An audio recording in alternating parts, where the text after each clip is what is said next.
Доктор Мэри Нил не верила в чудеса. Она лечила людей, оперировала позвоночники, принимала клинические решения, где на кону жизнь и смерть. Она была хирургом, полностью встроенным в систему западной медицины. Матери, ученые, рациональные люди, как правило, не готовят себя к тому, что однажды окажутся вне тела. Но именно это и случилось. Это была обычная поездка, каякинг, спортивный отдых, опытная команда, чистая погода. Все шло по плану, пока она не вошла в мощную водную воронку. Ее лодку закрутило, перевернуло и прижало под водой. Все происходило быстро. Сначала паника, потом невозможность дышать, затем четкое понимание. Это конец. Система выживания автоматическая. Но тело быстро поняло, выбора нет. И вот здесь начинается то, что по-настоящему важно. Мэри ожидала ужаса, паники, дикой внутренней борьбы, но ничего этого не было. Было ощущение, будто она вышла из всего, из воды, из страха, из тела. Наступила ясность. И именно ясность была первым признаком того, что сознание не умерло. Она не потеряла сознание, она его сменила. Внезапно она больше не находилась в теле, не чувствовала давления воды, не боролась. Она просто наблюдала сначала себя, потом все, что происходило вокруг. Она видела, как другие члены команды метались, как один из друзей плыл к ней, как кто-то звал на помощь. Все это она воспринимала снаружи, с высокой позиции, без страха, без привязки. Она осознавала, что тело под водой, но сознание больше не принадлежит ему. Важно, она не чувствовала себя духом или призраком. Это не была метафора. Это было новое состояние, в котором исчезли границы.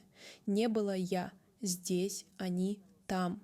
Была только сфера присутствия, в которой все чувствовалось сразу. Ее не трясло, ей не было холодно.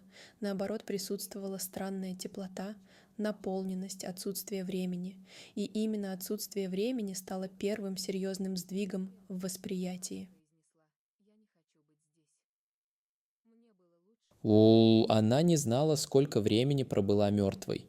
С точки зрения биологии, около 15 минут. Этого более чем достаточно для смерти мозга, но ее сознание не прекращало работать. Она понимала, что-то вышло за пределы. То, что она считала собой, никуда не делось. Оно даже не ослабло, оно стало чище. На каком-то этапе она почувствовала, что ее кто-то ведет. Не физически, не голосами, а как бы состоянием направления. Она поняла, что двигается, но не через пространство, а сквозь ощущения. Страх исчез полностью. Его просто не существовало в этом измерении. Вместо него сильное чувство узнавания. Она не знала, куда ее ведут, но знала, что уже была там.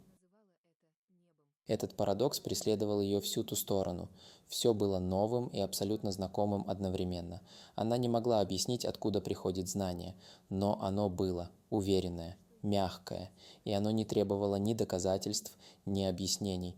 В обычной жизни ты всегда сомневаешься. Там нет, там ты просто знаешь. И именно в этом состоянии она впервые почувствовала нечто, что позже назовет чистой реальностью. До этого момента все, что считалось настоящим — тело, голос, работа, семья, страхи — вдруг стало как тень, как временный костюм. Все было важным, но не основным. Там, куда она двигалась, все было по-другому. И все было правильно, без вины, без тревоги, без ожиданий. Только состояние абсолютной правильности происходящего. Обычно, когда люди описывают подобные переживания, они говорят о тоннеле, свете, голосах. У Мэри не было тоннеля и не было разговора. Было погружение в пространство, где все отвечает тебе не словами, а знанием. Она почувствовала, что ее встречают не визуально, а энергетически. Это были не конкретные фигуры, но существа, близкие по ощущению. «Я знала их всех», — говорила она, но не могла вспомнить откуда. Это было вне биографии.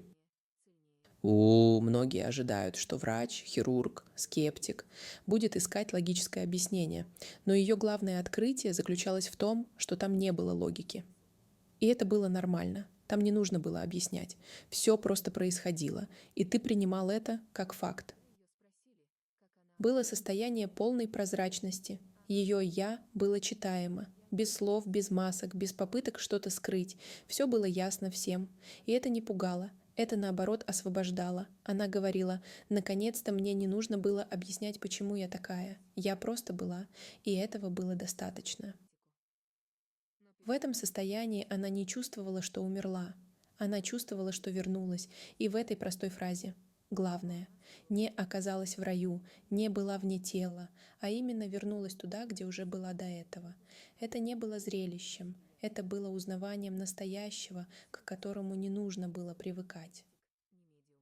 Смерть, по ее ощущениям, не отняла у нее ничего, кроме иллюзий. Она не чувствовала себя мертвой. Наоборот, чувствовала, что все, что было до этого, было в каком-то смысле менее живым. Не потому что плохо, а потому что ограничено.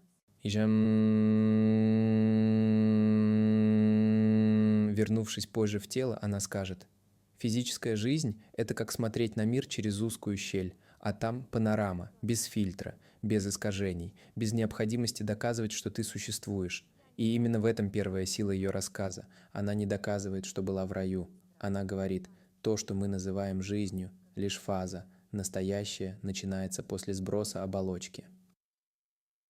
Для доктора, всю жизнь работающего с болью, костями, кровью, смертью, это не слабость, это наблюдение, сухое, четкое, без религиозной риторики. Она не стала проповедником, она стала свидетелем. И ее свидетельство бесценно, потому что оно говорит не «поверь», а говорит «точка». Когда придет твой момент, ты будешь знать, все будет знакомо, ты уже был там, просто забыл. Когда доктор Мэри Нил говорит, что «умерла», она не использует это слово в привычном смысле. В ее словах нет трагедии, нет шока, нет ужаса. Есть просто факт. Тело перестало функционировать, а сознание осталось. Но не просто осталось, а попало в среду, где понятие времени теряет смысл. Она говорит «точка». Это не был сон и не видение, это была абсолютная, ясная, недвусмысленная реальность, намного более настоящая, чем все, что я когда-либо воспринимала в теле. То, куда она попала, она не описывает религиозными образами. Ни ангелов, ни райских кущ, ни облика Бога. Это не отказ от веры. Это просто отсутствие потребности в метафорах, потому что там, где она была, не нужно называть. Все уже ясно. Нет речи, нет языка, нет расстояния. Есть только знание, которое приходит в один и тот же момент со всем, что тебя окружает.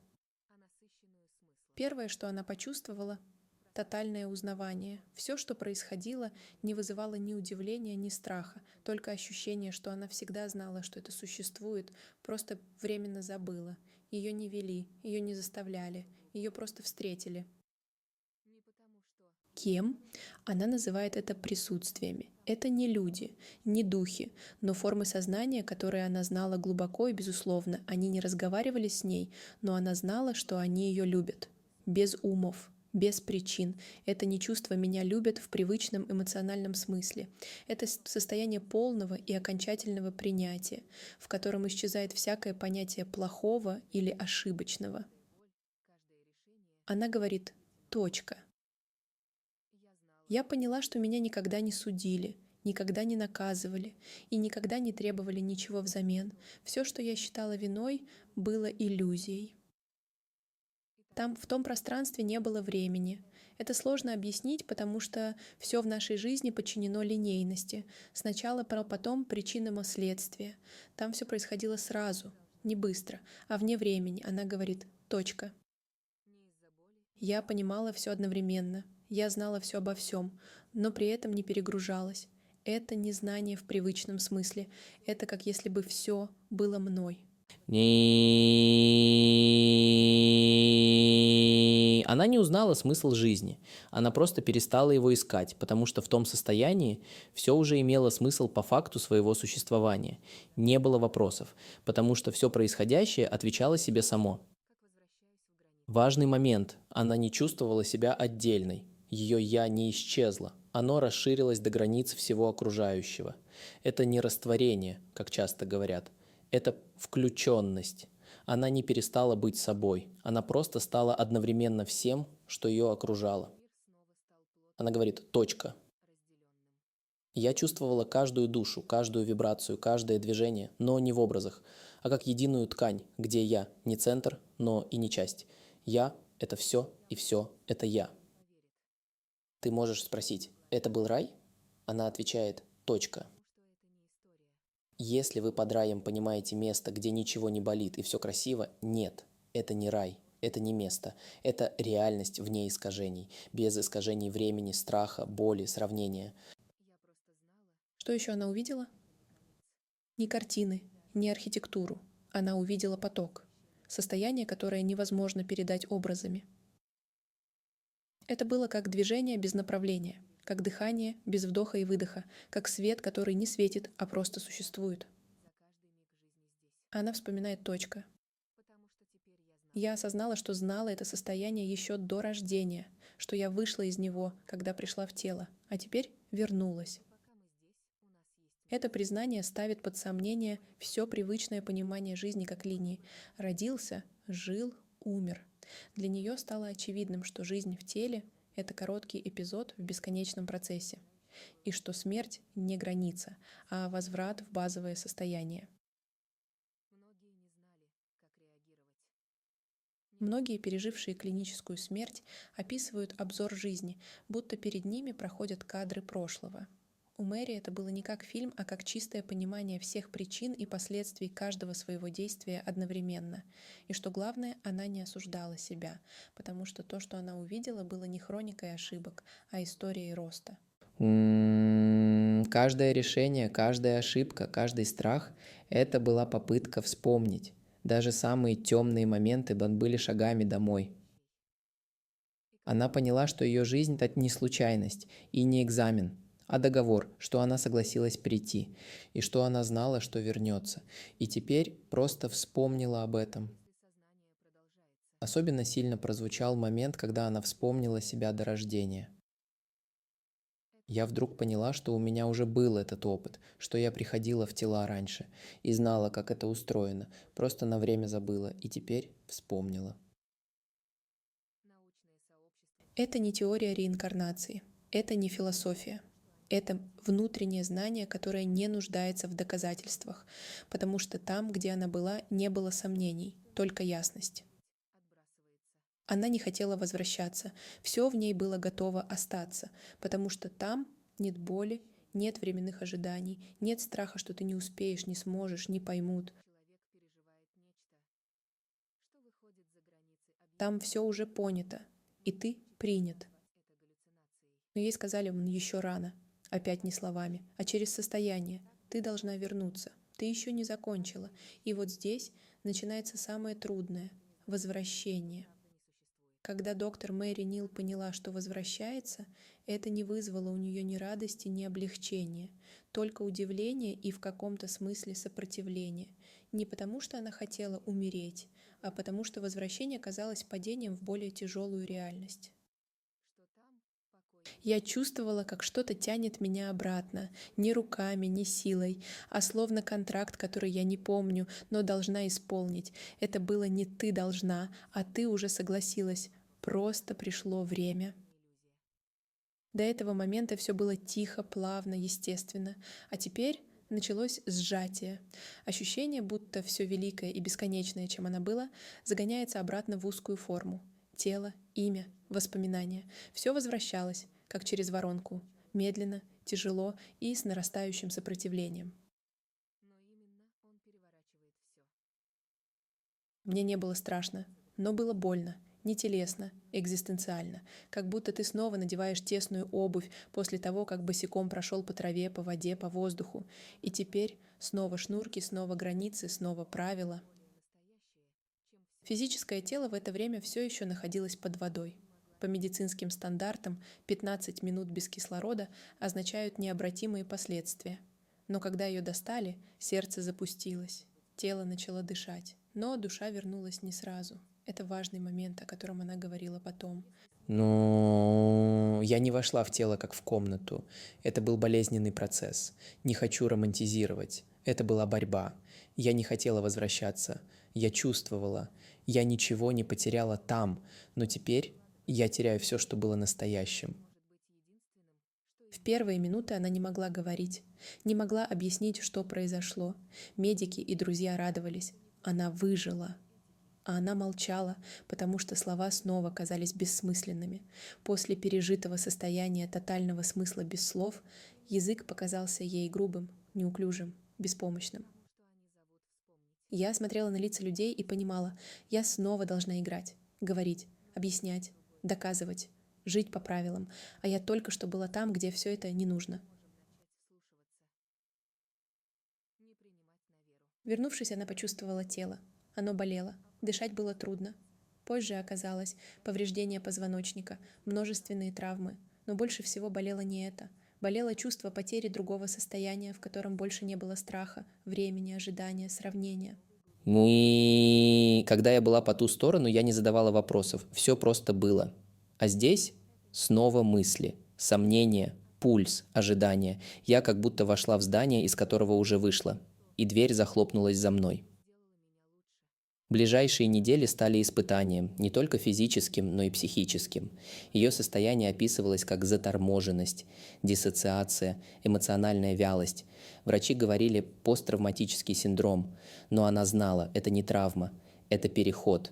И это глубокая депрессия по настоящему дому. Я скучала по тишине, потому что там не нужно быть кем-то, что не нужно постоянно соответствовать. Здесь все снова началось. Внешность, профессия, отношения, ожидания.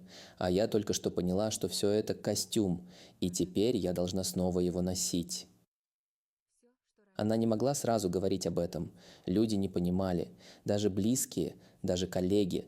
Когда она пыталась описать пережитое, она видела взгляд настороженный.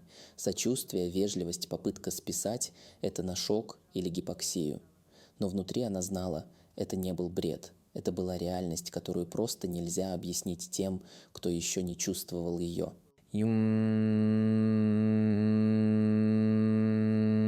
Я поняла, что нельзя передать это словами. Как нельзя объяснить любовь человеку, который никогда не любил. Он поймет термины, но не суть. Возвращение в быт, как приземление в мутную воду. Все становится не таким ясным, чувства приглушаются. Ты снова в теле, которое ограничено болью, нуждами, старением, снова еда, снова графики, снова телефон. А внутри молчание, которое не хочет исчезать, и память, которую невозможно забыть. Это как знать, что ты был свободен, а теперь в аренде. Но ты не злишься, ты просто больше не можешь играть по-прежнему. Она вернулась к работе, но не к прежней жизни. Все казалось иным. Люди, разговоры, страхи, медицинские протоколы. Все стало менее важным, потому что она уже знала, за пределами всего этого есть то, что не меняется. И это единственное, что реально. Я не стала другой. Я стала настоящей. Я не играла роли, не соглашалась из вежливости. Я просто жила. Честно. Потому что знала, что каждая секунда не подготовка к чему-то. Это уже и есть все. Иногда пациенты, пережившие клиническую смерть, говорят, что вернулись более духовными. Мэри говорит иначе. Точка. Я не стала духовной, я стала нормальной, просто перестала притворяться, что этот мир – конечная инстанция. Она начала больше слушать, меньше спорить. Она перестала бояться ошибок. Не потому, что стала безразличной, а потому, что знала. Даже если все пойдет не так, ничего страшного, потому что ты не это тело, не эта история, не этот страх.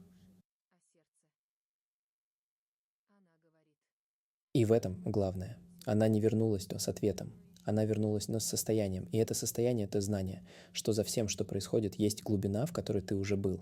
Меня вернули против моей воли, но теперь я понимаю, я вернулась, чтобы не забыть, а главное, чтобы напомнить другим. После клинической смерти доктор Мэри Нил не написала духовную автобиографию, не пошла в храм, не стала гуру. Она просто вернулась в профессию, в семью, в жизнь, но с одним фундаментальным отличием. Она больше не верила, она знала.